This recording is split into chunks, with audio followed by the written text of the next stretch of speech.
Now, real people, real opinions. Nighttime talk with Niall Boylan. Ireland's classic hits radio.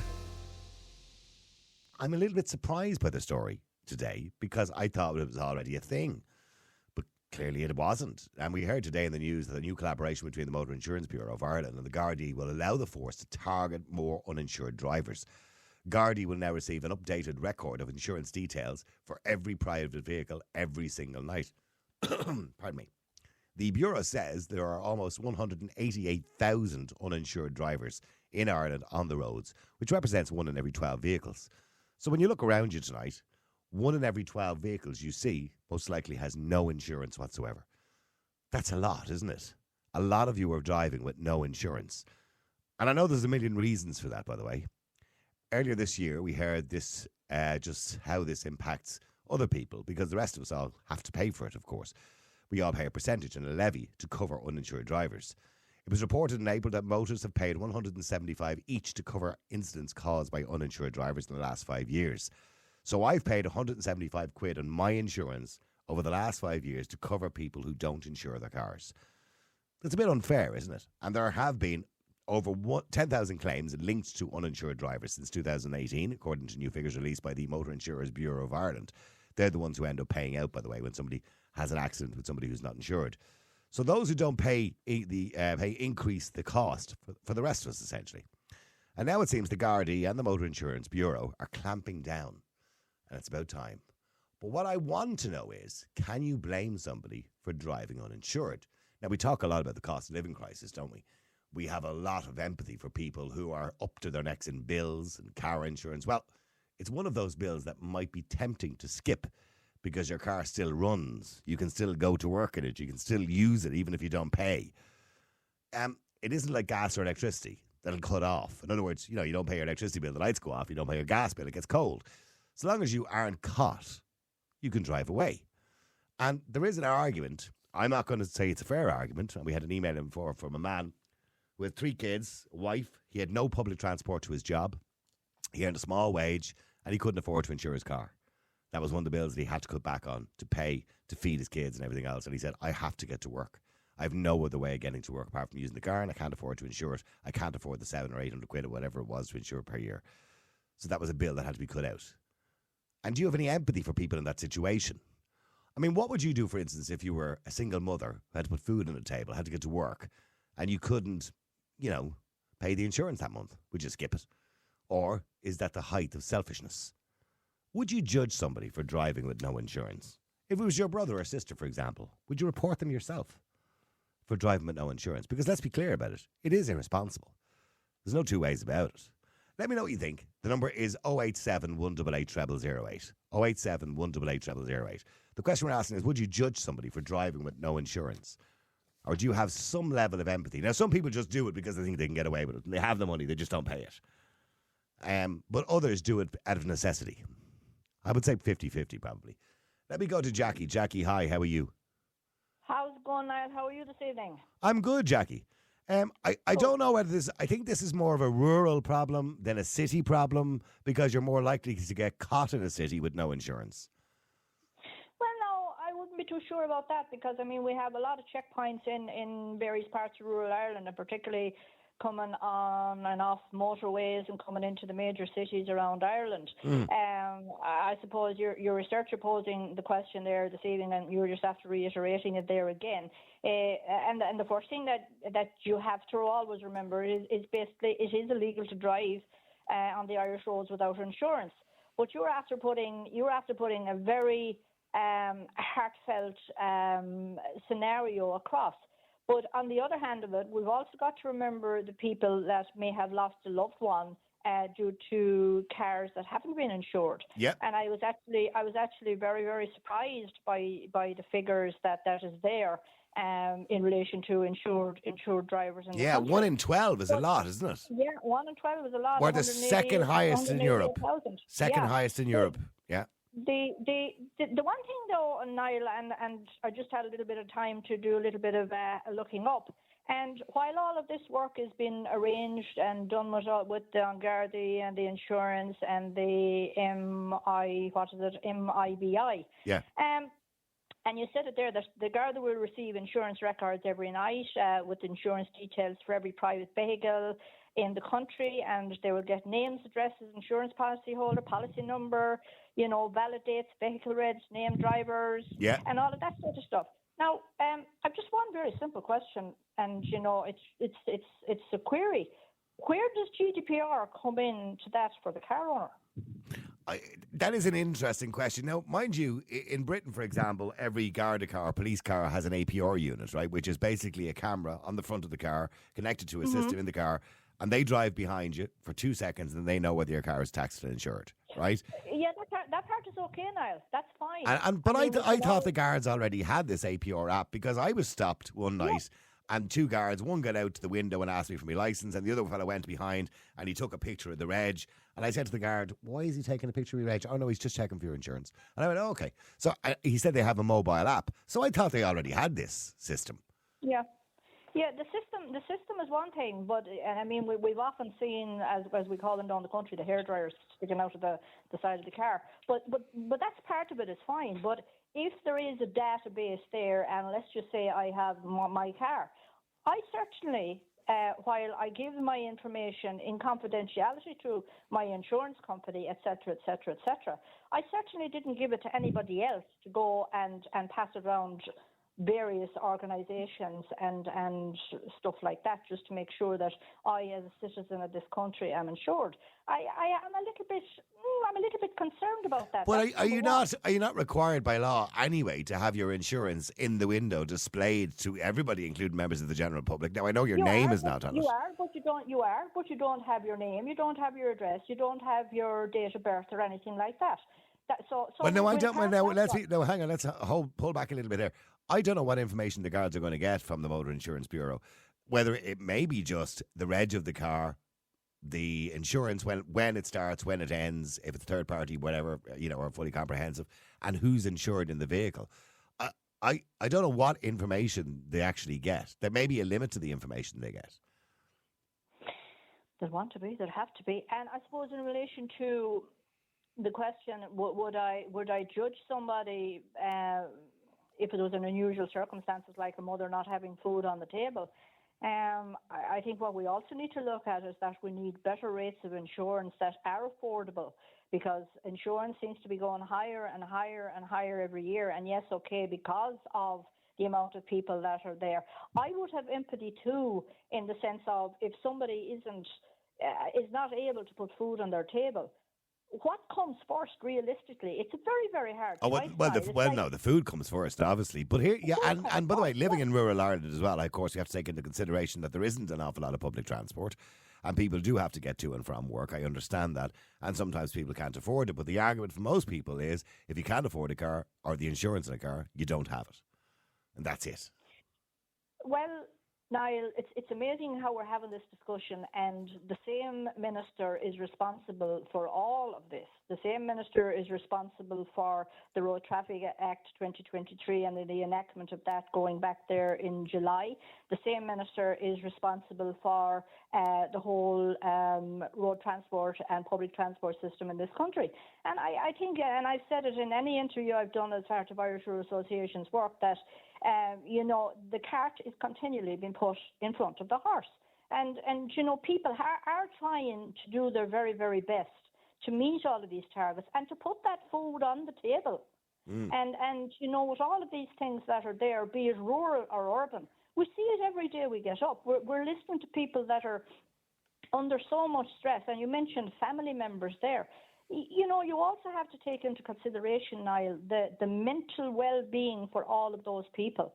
And every day I hear a different story, and every day the story is sadder and sadder and sadder. Yeah. But nobody cares about whether it's insurance, or they can't pay it, or they can't get to work, or it's their lecky bill, or they can't put food on the table. I know, and this is a difficult conversation. Yeah. If I had this conversation, back in 2006, we'd be having a different conversation. We'd be saying, sure, who can't afford the insurance on the car, and you shouldn't have one. But I understand there's a cost of living crisis at the moment, and people have to get priorities. But sometimes car is a priority, but they just can't afford it.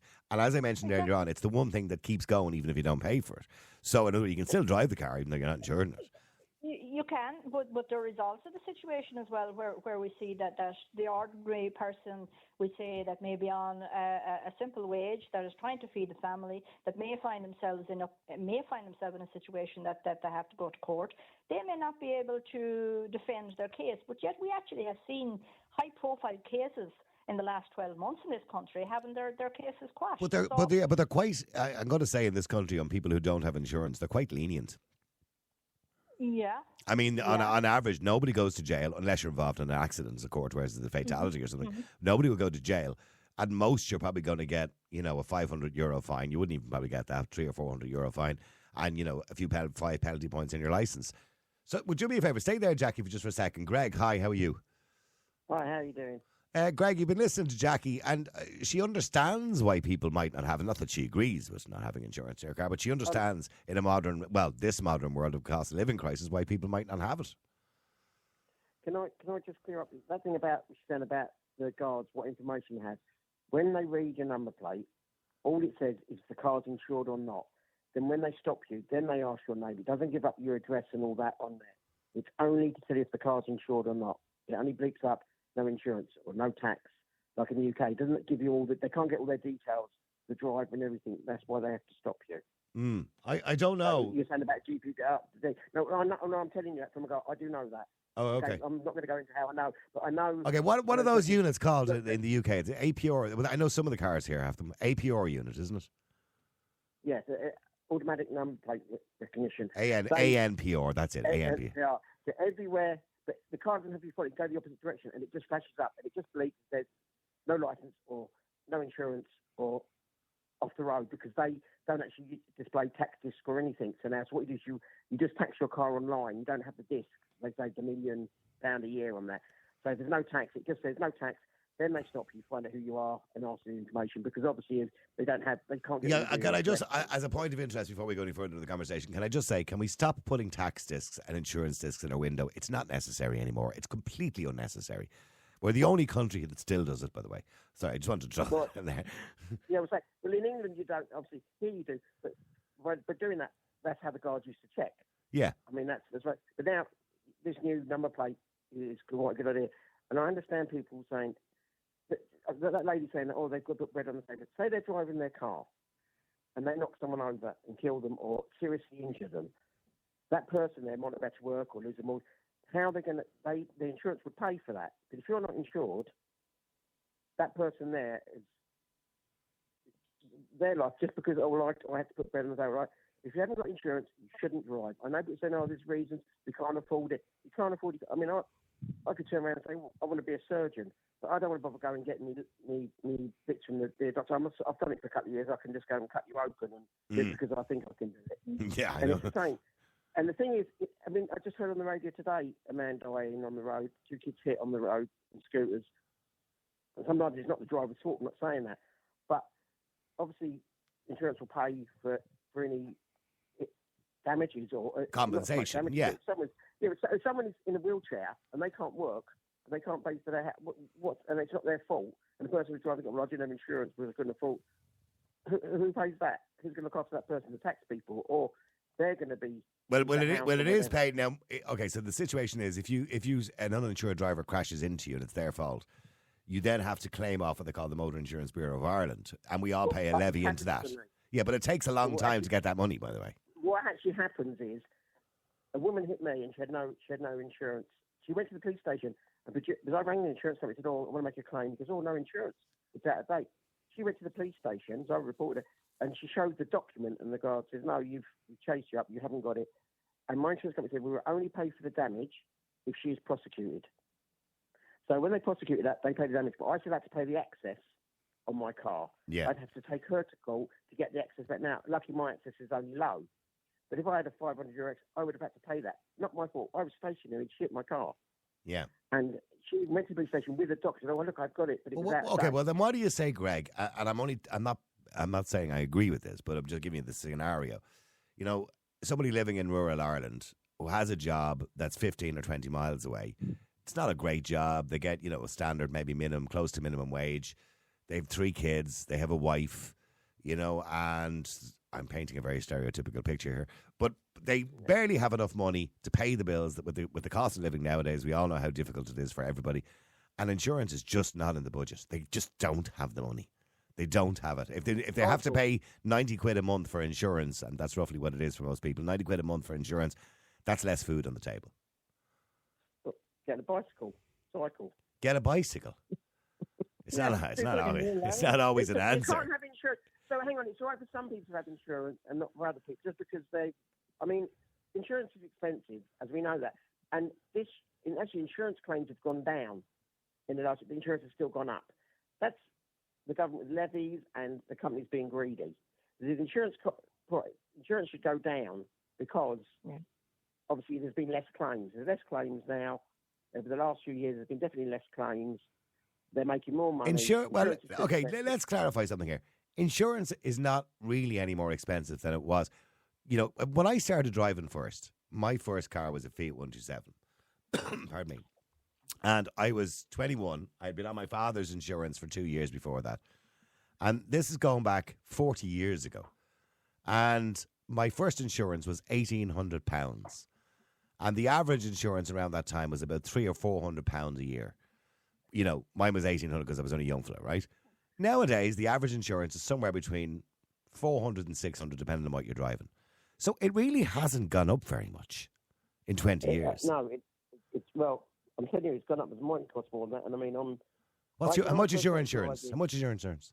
$650, I think. I renewed mine there about 6 weeks ago there, and it was $540. But saying that when I started driving, when I was 17, I got my first car. It was an Opel Chevette. My insurance was £300. So that'd be about 35 years ago. Yeah, that's what I'm saying. So it really hasn't gone up very much. So it is. The point I'm making is it's reasonably affordable for what you're getting for it. But in saying that, some people just don't have it. Well, if you drive that insurance, you're taking a risk. And if you have an accident, if you're driving with no insurance and you hit someone or something, what happens? That's the thing you got to look at. Yeah. And Jackie, just to go back to Jackie, that is important, Jackie.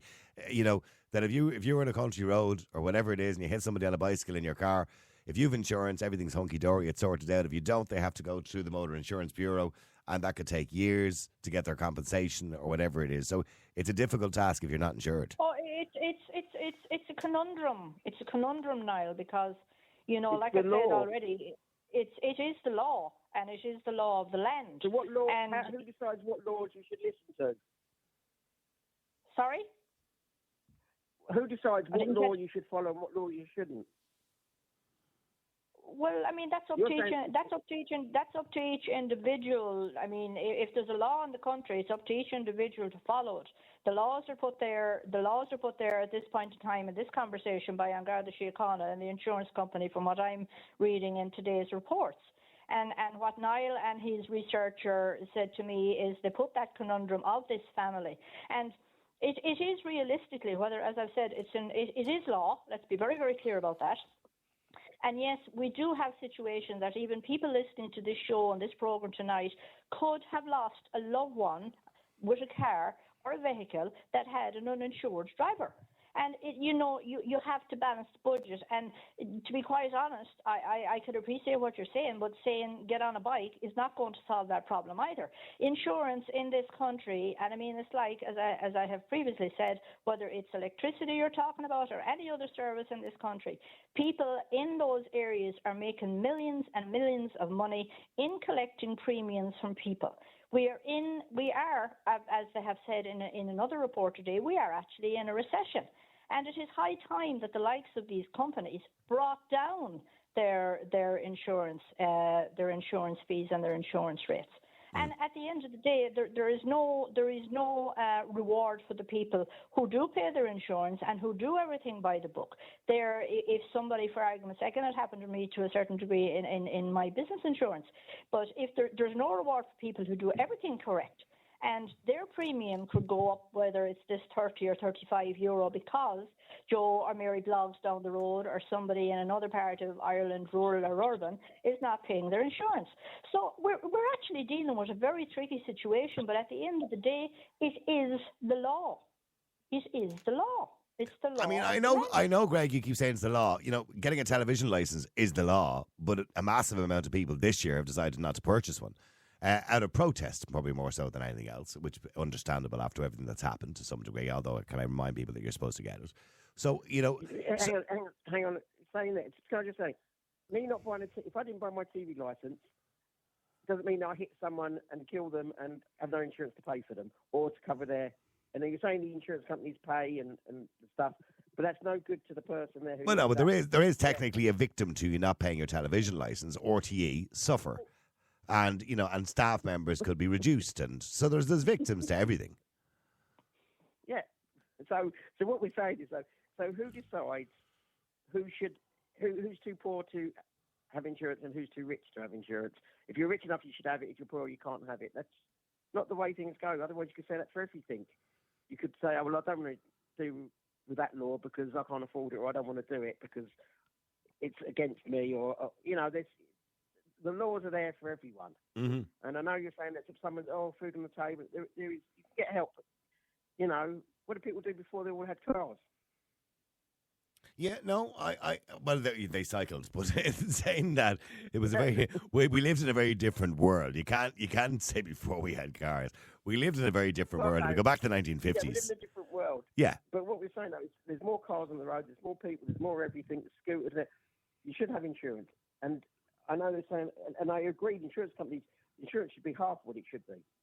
They're making a huge amount of money. Yeah, like the energy companies. The energy companies are making billions. Can I ask you a question? You just mentioned them there for a moment. You mentioned scooters. What's your opinion on e-scooters, and should they be insured? They should be banned, if you ask me. Yes, they should.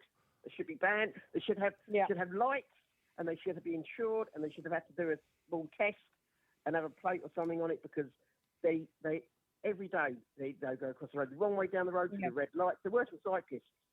And they should be dealt with. You know, I mean, I've seen some people actually driving, have lights on them now and have the helmet on, going down the dual carriageway. They're in the cycle lane and they're going to work, and I understand that. But there are lots of them just flying. I just seen two tonight actually in the complete black clothes on, and they're on the wrong side of the road. I had to stop the car.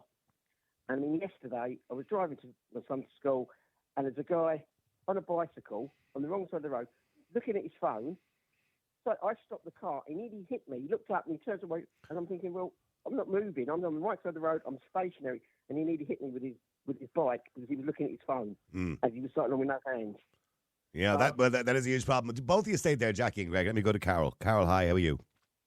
Hi, Niall. How are you doing? Good, Carol. Good, thanks. The original question was like, would I judge someone who was uninsured? So, like, probably if they bashed into me or damaged me or hurt my family, I probably would judge. But I kind of take myself out of that scenario and look at it from, you know, the privileged position that I'm in the sense that I drive a nice car, I earn a good salary that I can afford it. So could I kind of point the finger or judge someone who's uninsured without knowing why that is? Probably not. So I was interested in statistically who are the uninsured people. In Ireland, at least, it's males between 18 and 30. That's what it said on the internet. Yeah. So I thought that's interesting. Why is that? I was kind of, when we moved back, we were out of Ireland for 20 years. When we moved back, my husband, who's German, he's had a clean driver's license for 28 years. We found it like near impossible to get insurance for him. So I kind of had a taste of what it's like for people when having difficulty getting insurance. Now, we did get insurance in the end, but it really was very difficult. Just the fact that he was non-Irish, you know? Yeah. So I kind of I experienced what it could be like for someone. Well, I imagine the reason the majority of people who are uninsured would be 18 to 30 would be because of the cost. Yeah, they're 18 to 30 male. Yeah. And then the other point, I think one of your listeners mentioned there about like transport in Ireland. I've lived in many different countries, including in the Nordics, in Finland. And it really is like in Ireland, would find it impossible to be without a car. Whereas the other countries I've lived in, Czech Republic, Germany, Finland, the transport there is fantastic. I actually really didn't need a car when I lived there. Yeah. So I think that makes a huge difference to people as well. So could I judge someone? Probably not. if you get hit by someone and they're uninsured, eventually it goes through the motor insurance bureau. I know your listener there described an awful experience with that, but it eventually goes back to the people who can afford insurance. So I think statistically, the fact that it's most typically uninsured is 18 to 30 male, I think that's interesting.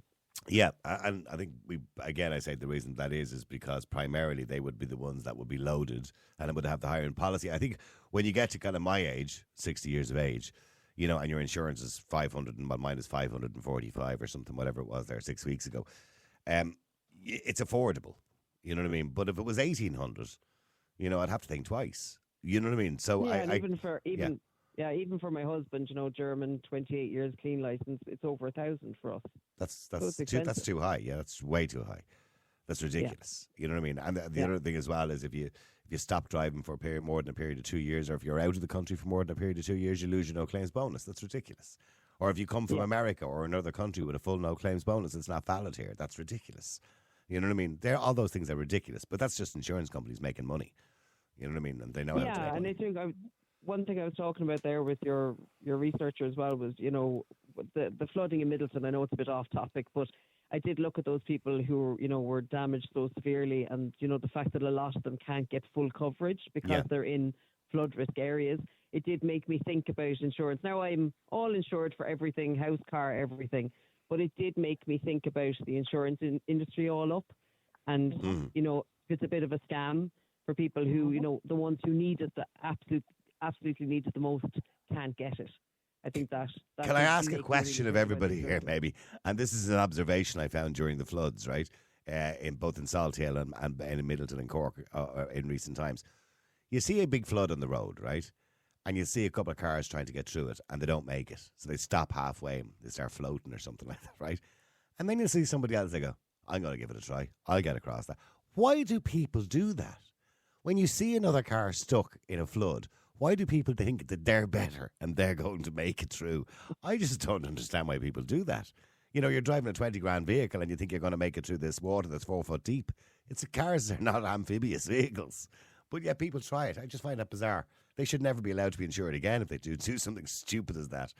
Anyway, but Carol, I understand what Greg is saying. The law is the law.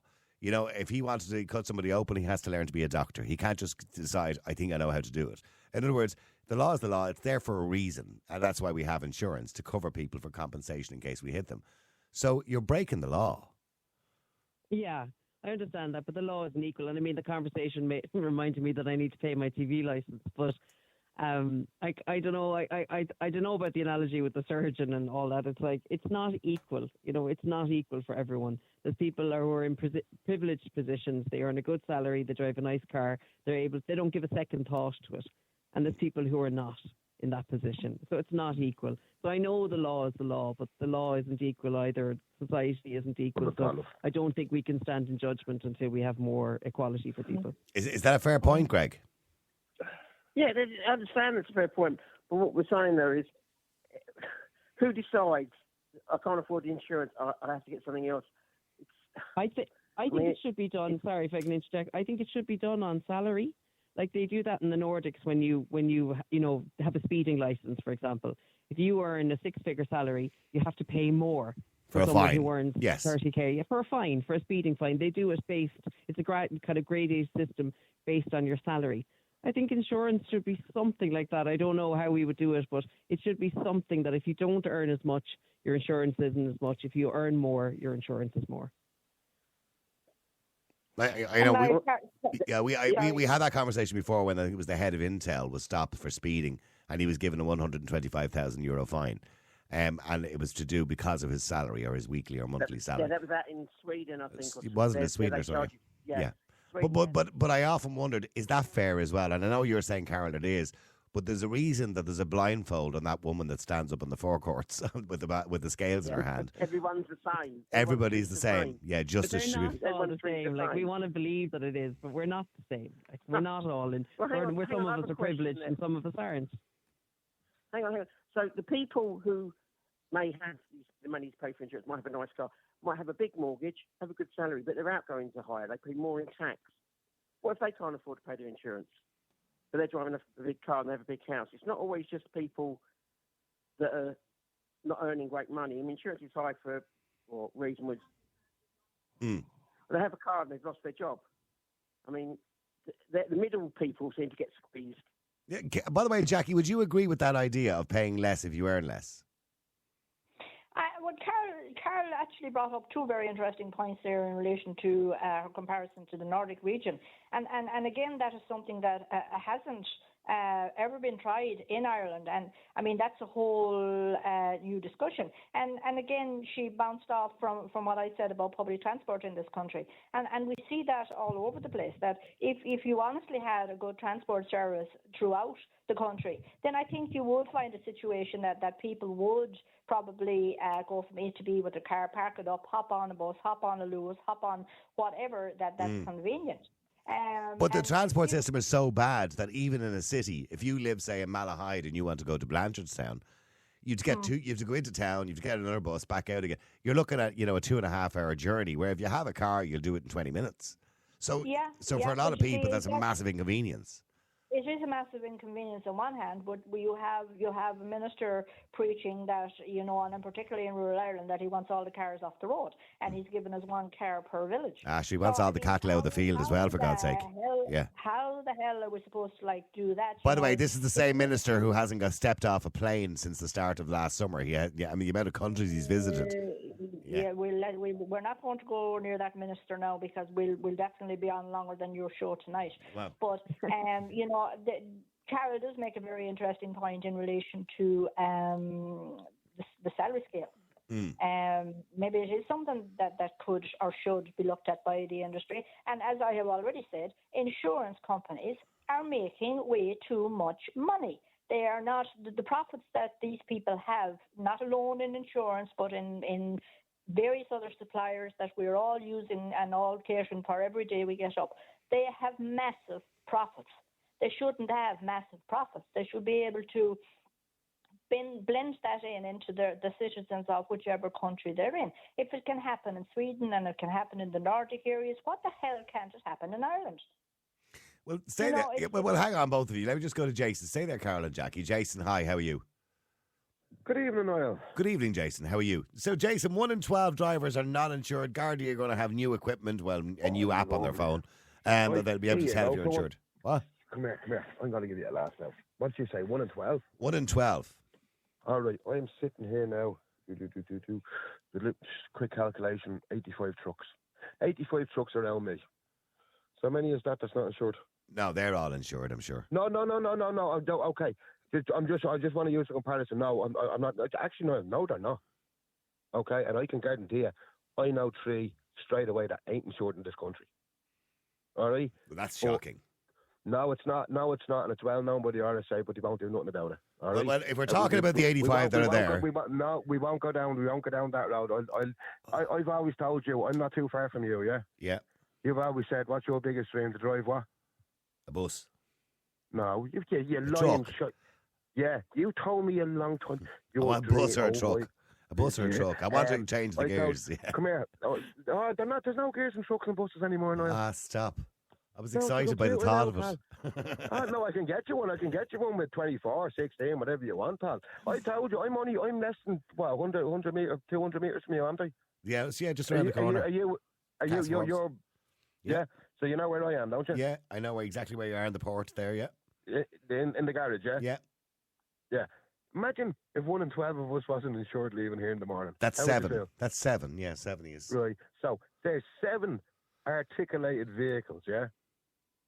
Would you sit in front of one of them? No, but here I assume you wouldn't. When I assume the majority of commercial vehicles are insured. I imagine most of these are private vehicles. You'd assume the majority of cars are insured, wouldn't you? It's like everything else, Niall. If there's a corner to be cut, it'll be cut. Obviously, you see what's happening in the transport industry with fuel, wages, and all that. I mean, if they can cut back of insurance, obviously they're going to do their best. Hopefully, in this country, we've reputable companies. But if you have a company with 100 vehicles, what's to stop them clowning 6 or 7 licenses? No. I just hope to God nothing happens. Nothing. So, Niall, why don't we? I think I spoke to you about this a while ago. Why don't we load up on the petrol and diesel? You do away with insurance, you do away with tax. You put the money on the petrol and diesel. That way, you put that into your vehicle, you're paying, aren't you? I've been saying this for years. Tax and insurance should be on petrol. Been saying it for years. Petrol and diesel, exactly. Yeah. Because at least if I'm putting it in there, a levy goes to the insurance company, a levy goes to the tax, a levy goes to the petrol company. Everybody's getting something out of it. This business of right, let me fill up. Right, I put 420 litres of diesel in tonight at 181. Jesus. What's that? Go on. And that's just one tank. Okay, I'm not leaving. I'm not leaving the country. So multiply by 420, €760. Okay, how much of the government getting out of that? Now, come here. That's just one tank. Now, and it's Thursday. That's just to get me home. Work tomorrow and get me home tomorrow night. I filled up on Monday morning. Me both tanks. Mm-hmm. Wow. Right. Yeah. And that's either side. One tank is 4. One tank is 5. Right. I carry 900 litres of diesel when I'm leaving on a Monday. I put 4 in. That'll get me through tomorrow and get me home. I won't leave diesel in my truck over the weekend because we know what happens. Yeah, the government are getting roughly 280 quid out of that 720. Actually, no, a bit more, 360. Sorry, 360. Right. Roughly. That's twice a week. Yeah. They're getting that out of me, yeah? Yeah. So why not put a levy on that? Okay, and I don't. By the way, I don't disagree with you. But mind you, at the moment, that's difficult to say with the cost of diesel and petrol. But the other question, sorry, Jason, just in the question we posed at the start, right? Do you have empathy for somebody who's in a situation where they don't earn an awful lot of money, have to feed their family, and they'll risk driving with no insurance because they need their car? That's what I was going to come to the other thing. It's to do with the speeding fine. If you find somebody €150 for breaking the speed limit, yeah, and he's on 500 quid a week, that's going to kill him. He's not going to speed again because he can't afford that. If you find somebody 150 quid a week on £200,000 a week, come on. Yeah, Carol was talking about that a few minutes ago, and I struggle with that. I'm going to be honest with you, right? Because as much as I understand what Carol is saying, that the fine doesn't affect, like if it's, as you rightly said, if it's an €85 fine for speeding, let's say, it doesn't affect somebody who's earning 100 grand a year, but it might affect somebody who's earning or is on the dole, right? For example, right? Niall, but then the law has to be equal for everybody in a sense that means you're treating people differently based on what they earn.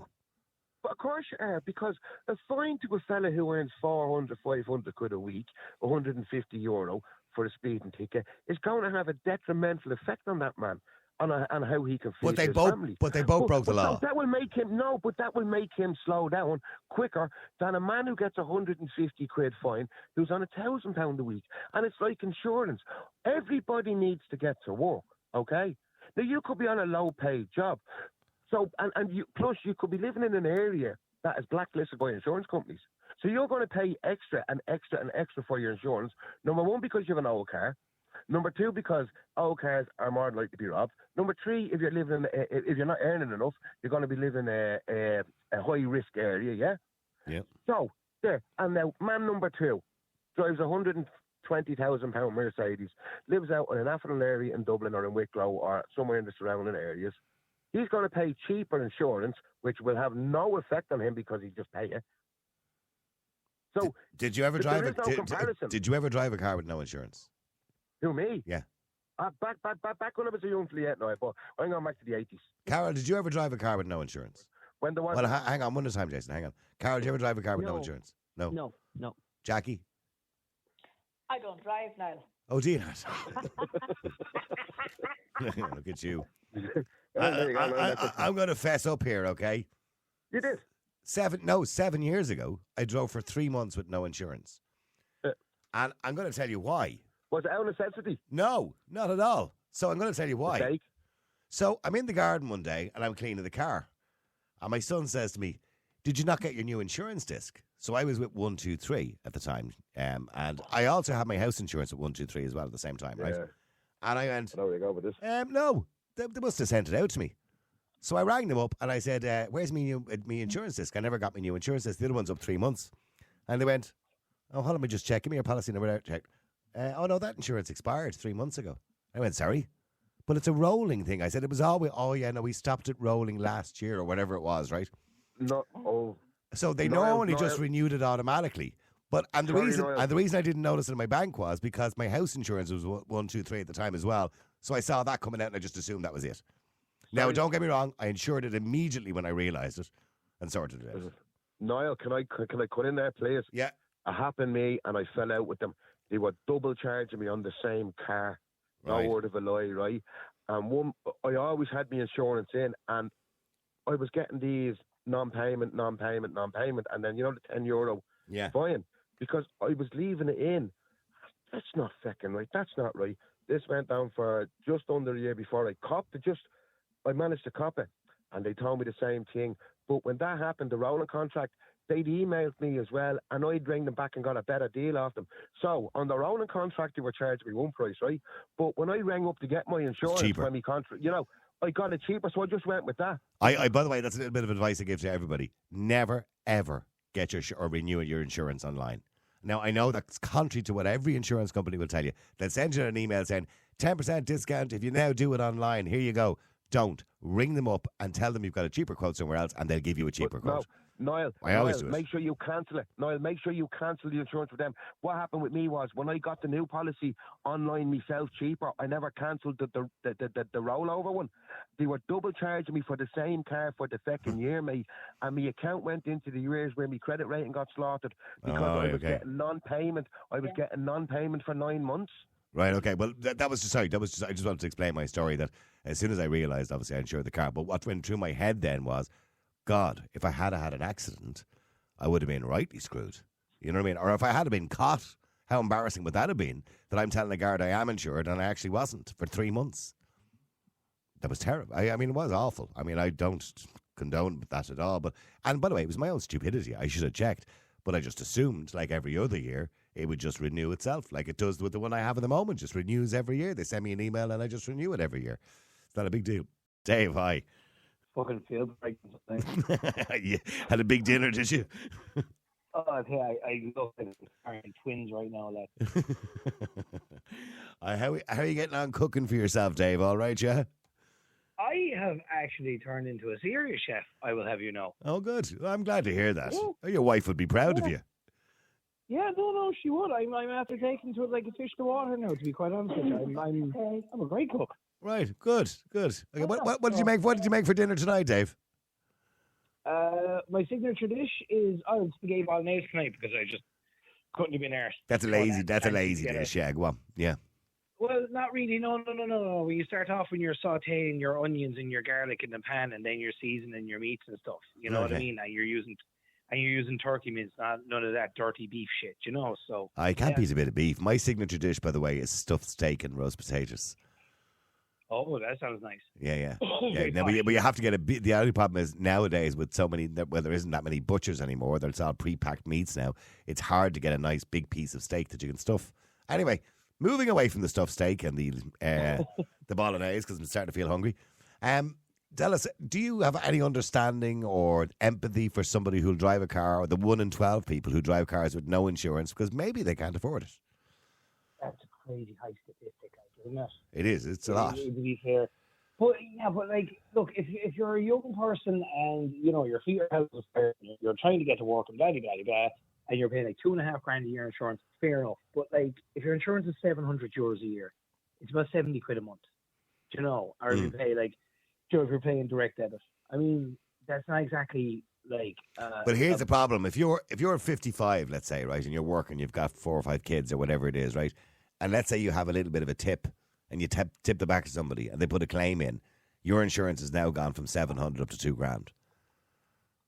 No, right, that's fair enough. But here's the thing, though, as well. Like, say if you're a single income household, like you can claim the working family payment, and if you have 2 kids, 3 kids, 4 kids.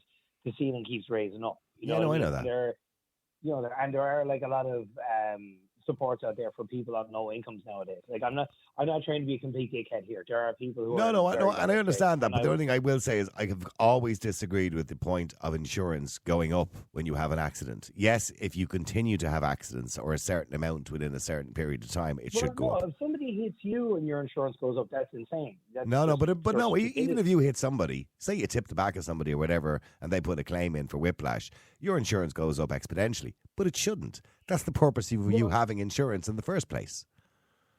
No, that's fair enough. Unless you're taking the piss and crashing every 20 weeks or something, you know what I mean? But I can't disagree with you there. But at the same time, I was barely making over €400 during the last term of the recession, and my rent every week was 130 quid, and it was the only income coming into the house. But we always made sure the insurance was paid. You know, like your insurance is up there with the likes of your ESB bill or your food or and that's well and good if you have the money to pay all of those things. But if you don't, something has to give. So your electricity and your gas comes before your car insurance, I assume. Yeah, I know, but like, and look, I don't doubt that there are people out there who are that destitute, but I don't think there are enough people in the country who are that destitute for it to be a 1 in 12 kind of statistic. I mean, anyone I've ever met who has driven around with no insurance was still able to go to the pub on the weekend for a few pints. Do you know what I mean? They were still able to buy their fags. They were still able to pay for Netflix. They were still able to pay for, their creature comforts. So, like, I think the idea, like, we are obviously going through a cost of living crisis and everybody's pinned to the collar. But this idea that there are people out there who are so, like, so badly off that they can't afford to pay their insurance for 2 or 3 months and then, kind of, like, give up driving for a little while. I mean, you'd want to be on, like, minimum wage and, have, like, bills coming out their arse to not be able to afford 60 or 70 quid. I mean, there's like things in place where you can go to the Department of Social Protection and say, I can't afford such and such bill every month, and they'll give you a few pounds towards it. You can go to relieving officers from the social welfare. You can go to the likes of the St. Vincent de Paul.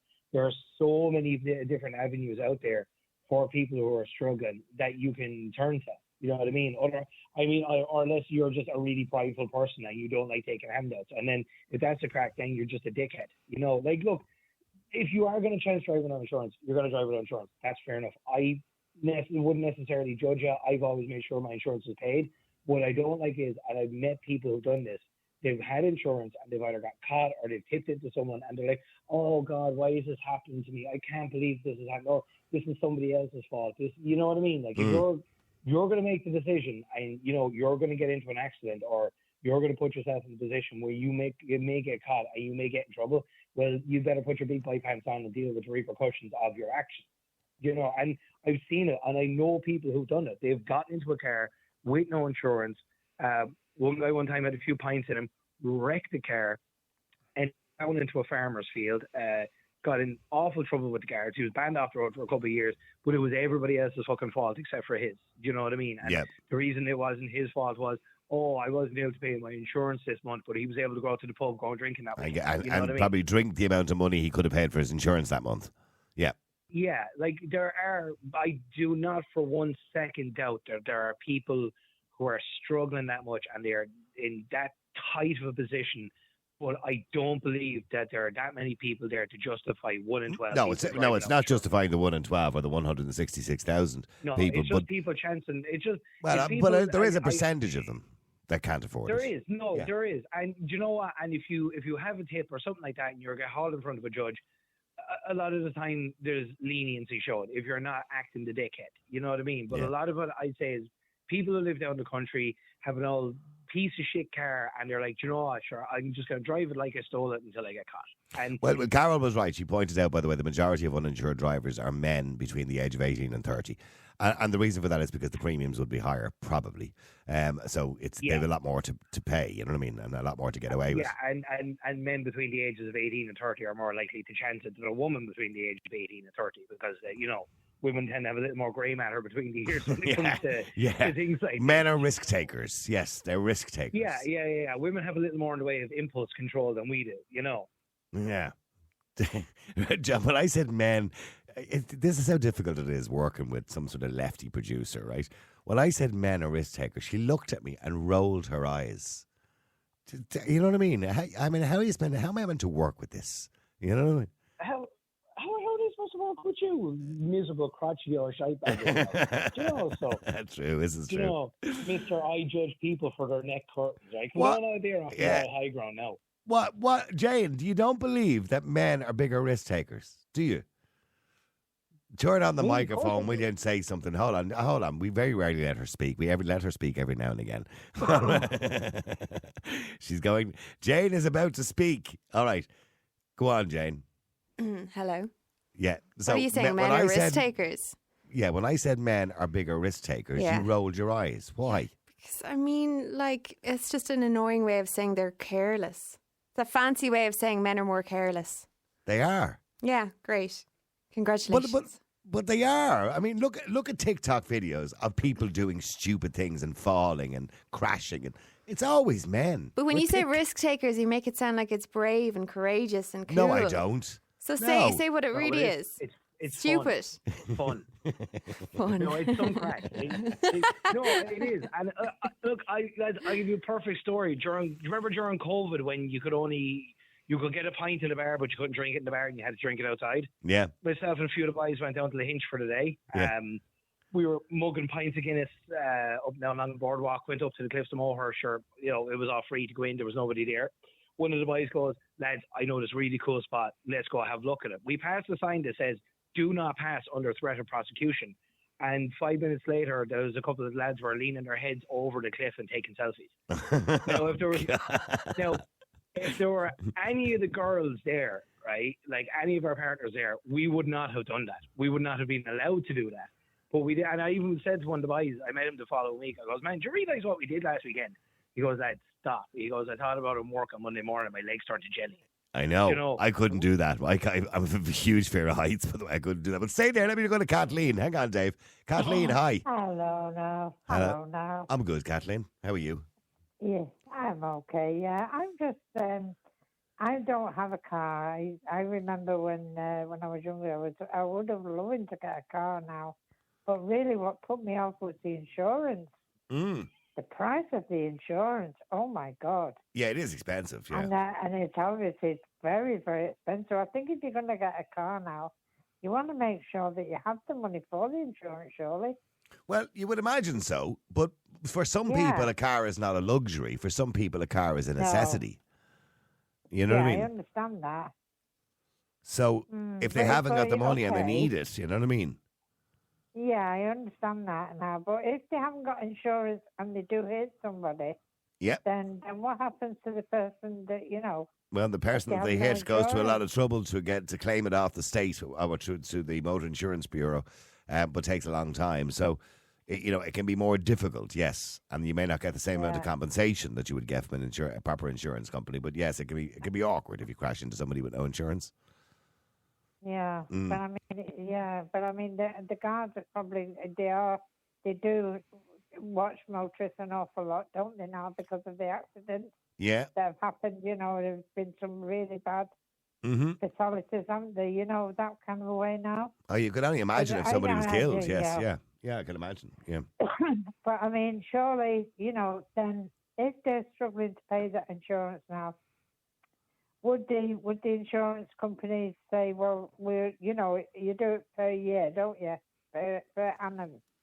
So would they give them a bit more time to, work out a plan? Well, all insurance companies will let you pay per month. Yeah. Now, that's, by the way, there is a thing nowadays where most insurance companies use loan companies for you to pay monthly, and sometimes you can be refused if you've bad credit rating that you won't get it monthly. Yeah, that's right. Yeah. Yes.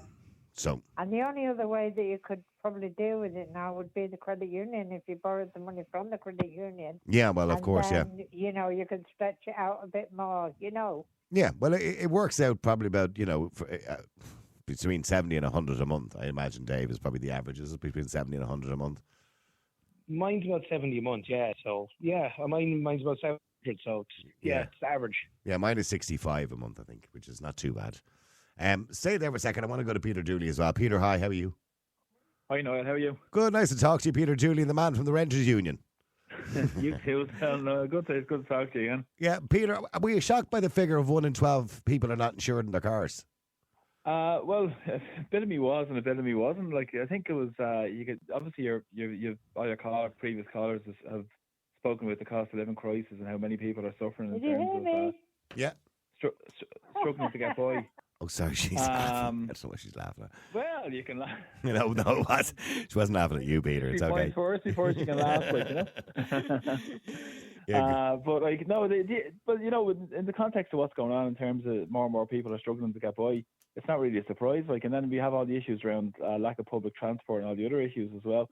Huge issues there. Like, but the underlying issue, I think, regarding car insurance, I think anyway, is definitely the huge profiteering that's going on from these private insurance companies. Oh, massive profiteering, yes. It's huge. Like, and I know like premiums have dropped a small bit, and maybe over the last couple of years and stuff. Like last year, I think the profits were up to about 180 million euro just out of car insurance. Over the last 5-6 years, it's about 800-900 million euro. It's just huge profiteering going on. And like, you know, you look other places. I know the Nordic model was mentioned by a few callers and stuff. There's a province in Canada called Manitoba that had a state insurance company set up probably over 40-50 years ago. And it was just affordable for people to insure their cars, and there was none of this excessive extortion of profiteering going on, and it's all like done at a reasonable, fair, like, you know, level for people that's affordable. What about maybe I'll ask both of you this, the suggestion that Jason made earlier on, and I had said it in the past too many years ago, although at the moment it's probably not a good suggestion because of the cost of diesel and petrol, but putting the price of insurance on petrol and diesel. Yeah, well, like you know yourself now, if you start that with the Green Party, carbon taxes and all the rest of it, they'll be just looking for an excuse to dump it up to €4 a litre or something, and make it completely unaffordable. Like, you know what I mean? They're driving people. The way it's going at the moment, they're attacking ordinary working class people with everything. Essentially, with fuel costs, extra levies on top of people, carbon taxes. And you heard the latest one. You heard the latest one, didn't you, yesterday about the ship? Listen, the ship should sail for Eamon Ryan and Eamon Ryan on it. I think, you know, the guy has had more air miles. Hey, Dave, did you not hear this one? He's had more air miles than people that had hot dinners. That guy. Okay, so the Green Party have suggested to store gas, they're going to buy a storage ship and park it off the Bay of Dublin somewhere, maybe. I don't know, or maybe down in Shannon. It has to be deep water anyway, right? So now it's going to cost millions for this ship to store gas in it. And what they're going to do is, he says, the way we'll pay for it over the next 15 years is there'll be a small charge on everybody's energy bills. It's ludicrous. There's a small charge on your electricity bill. A gas bill. Go to the ship and take the gas off the ship and bring it back. To pay for the ship, yeah. Yeah, because keeping huge amounts of like highly flammable material contained in the one spot is a great fucking idea. Like. and when the ship eventually explodes, because this is Ireland, and you know we run on Simpsons physics at times here. Jesus Christ, who votes for that gobshite? Sorry, but okay, I read it out to you here. Ireland is going to, I can't even read it with a straight face. Ireland is going to acquire a gas storage ship to meet future contingencies, according to the Energy Minister, Eamon Ryan. And there will be a small charge to your bill to pay for it. The standing charge will be based on metered consumption, meaning data centres and other industries will pay a little bit more than domestic consumers. Although the recoupment to the investment, including an offshore wind exploitation, will be charged to all customers and could extend to electricity bills. Listen, Eamon Ryan should just stay wherever he is at the moment and just, you know, maybe a deportation order for Eamon Ryan would be good, wouldn't it? Mm. Can we put Eamon on the ship? Like, I'll happily pay the charge if Eamon is the captain of the ship. Do you know? And that was the same day yesterday, by the way, that the news yesterday, he made that announcement yesterday, the same day that in the news they were saying that, you know, 1 in, I think it was 4 people are in arrears in their gas and electricity bills, and 1 in 2 businesses were already behind in their gas bills this year. So he made that announcement on the same day that, oh, well, we're going to charge you more. It's beyond lunacy. It's actually dangerous what they're doing. Like, it's really dangerous because so many people are struggling and suffering to pay their bills. Like, many people have switched their bills over the last year, just panicking to try to get a cheaper rate, which isn't happening. And then we have everything that's going on in terms of the cost of living crisis. Even the sanctions on Russia. Look at the pipeline that was coming across from Russia to Germany that was mysteriously exploded. We're still trying to get to the bottom of it. Who was behind that? Yeah, there's theories now that the Americans were behind it, but however. Yeah, there you go. So that was given cheaper oil or cheaper energy into Europe, and they were paying 3 or 4 times the cost, getting filthy fracked LNG gas transported on containers across the Atlantic to Ireland and to Europe, a higher cost. It's so farcical that it's actually dangerous. What these guys are doing. It's we had so much of our oil reserves, energy reserves off the coast of Ireland, like, you know, down off. What do they say? Yeah, what do they say? 30 billion barrels, they reckon, is under the sea off the coast of Ireland. Absolutely. Absolutely. Bring back fracking, I say. Sorry, Dave, what did you say? No, they said the oil reserves off the West Coast could have bought us out of the last recession 128 times over. Yeah. Now, mind you, somebody has to find it. Could we not just build a nuclear reactor? No, can we not just do that? Like it's by far the. Well, look, let's be clear now. I'm a fossil fuel fan, right? Let's just be fair, right? Because you're a fossil. Yeah, but I do have to accept that we are running out of fossil fuels, and we've probably got another 50 years, right? But there's plenty of it there at the moment. You can go out to Iraq with a bucket and spade and find oil, right? So there's plenty of it there at the moment, but we're looking at 50 to 100 years before it starts to run a little bit dry. Now, don't get me wrong, in a few hundred years or a few 100,000 years, it'll all build back up again because we know where it comes from. It comes from carbon in the ground, right? but in the interim, I do believe that nuclear power is the future. It's clean, it's cheap. Sorry? If you consider all the people around the world who die from air pollution, people, the environmental damage oil spills have done, gas leaks have done, compared to the few, no, okay, fine, nuclear power has the potential to leave a place uninhabitable for 1,000 years. It's extremely rare. Extremely rare. But with modern nuclear reactors, they don't. No. They have things called they have nuclear salt reactors, where it's just having a meltdown just isn't a thing. It's not even. But look at France. France is practically 40% nuclear at this stage now. You know what I mean? Since the 1970s, and not a single accident. Yeah. Yeah, how many people are being killed in coal plants? I mean, people get killed in coal plants all the time, you know what I mean? So the point is, nuclear power is good. I understand why people are a little bit scared of it, and I do understand the reasons why they're a little bit scared, because they hear the scary stories. But it's generally, it's cheaper, it's safer, and it's cleaner. Because let's be clear about it, we're not going to power Ireland with wind turbines, because we can't store the energy. So on a nice sunny day where there's no wind, we're in trouble. What? Yeah, but if we use all the hot air that Eamon Ryan blows, we might have a chance. Yeah. Peter, sorry, just very quickly, back to the insurance. I'm never going to talk about Dave's signature dish. Back to the insurance. So do you have any empathy for somebody who maybe, has 3 kids, trying to feed them, has a kind of menial job, not being paid too much money, needs to get to work, and there's no public transport to get to that particular area, but they have to get to work and they risk driving with no insurance? Do you have understanding? Well, of course you have empathy with it. Of course you have empathy, but the bigger thing is the extortion. I'd argue about the extortion and profiteering that's going on, and lack of fairness in the system towards people. Mm-hmm. Like it's ordinary people always pick up the can, and there are tragic events. Obviously, like nobody can know the accidents that have happened. It's horrific. Like of uninsured drivers, it's absolutely horrific, and your thoughts with all the victims of all what's gone on. But the deeper underlying issue is everything in Irish society now has gone down the road of privatising everything. Privatising your home, privatising your health service, privatising your transport, getting to work. Everything is just about making money. Wherever they can make money, they can turn a book wherever they can. And it's always the ordinary people that pay. And it's really showing up the government, essentially, the politicians, for what they are. Mm-hmm. They just serve the big business interests in society. That's all they serve. They don't, like, Eamon Ryan will swan off into the sunset in a few, maybe if he doesn't get elected the next time, on his big pension. He's done his work. He's moved on to a bigger position. Who cares about the fallout he's left behind? And they always say this is for the greater good. This is for everybody. No. We all know it's for them. They're career politicians. Yeah. But you need public servants. You need people who are actually interested in serving the interests of the ordinary people, rather than people who have any other vested or different agenda. Peter, are you going to run for election this time around again? Yeah, definitely if you vote for me, more than thirdly, and if you keep giving me a platform, I'd be glad to. But it needs to be common sense in Irish politics. Like, need people standing up with common sense and actually practical solutions, putting the service, the needs of people first. Like, and unfortunately, Dave will vote for you. In Ireland, Dave will vote for you. Well, I appreciate it. Thanks very much. If you make a good spaghetti bolognese, he'll vote for you. Oh, well, I don't know about that now, That's how's your stew? Peter, do you cook for yourself? A good avocado anyway. Oh, Jesus, I'm even sick thinking about it.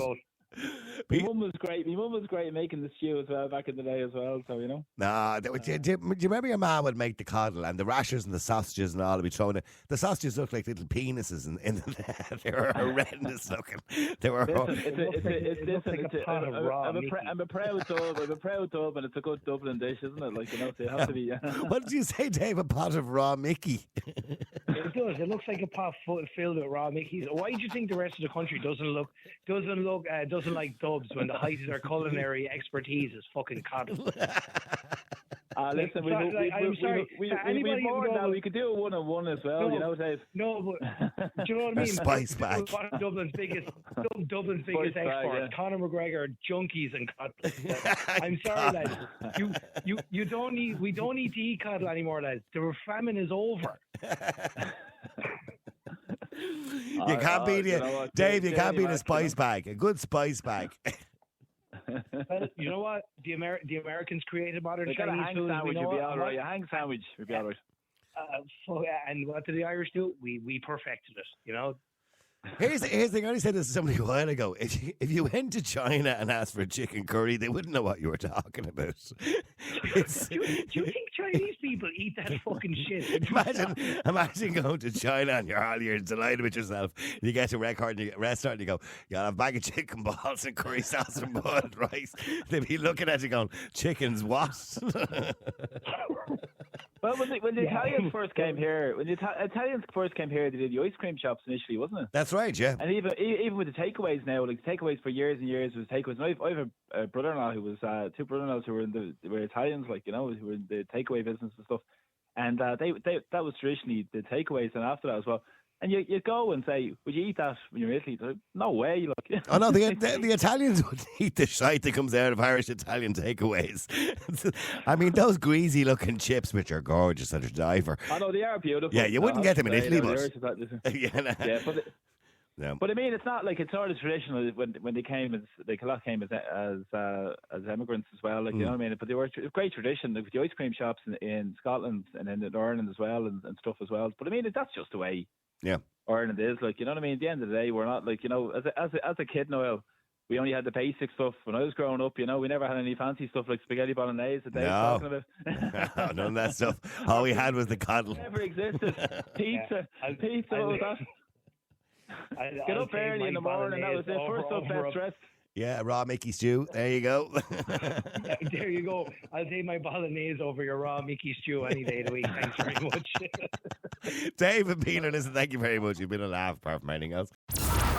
Now, real people, real opinions. Nighttime Talk with Niall Boylan. Ireland's classic hits radio.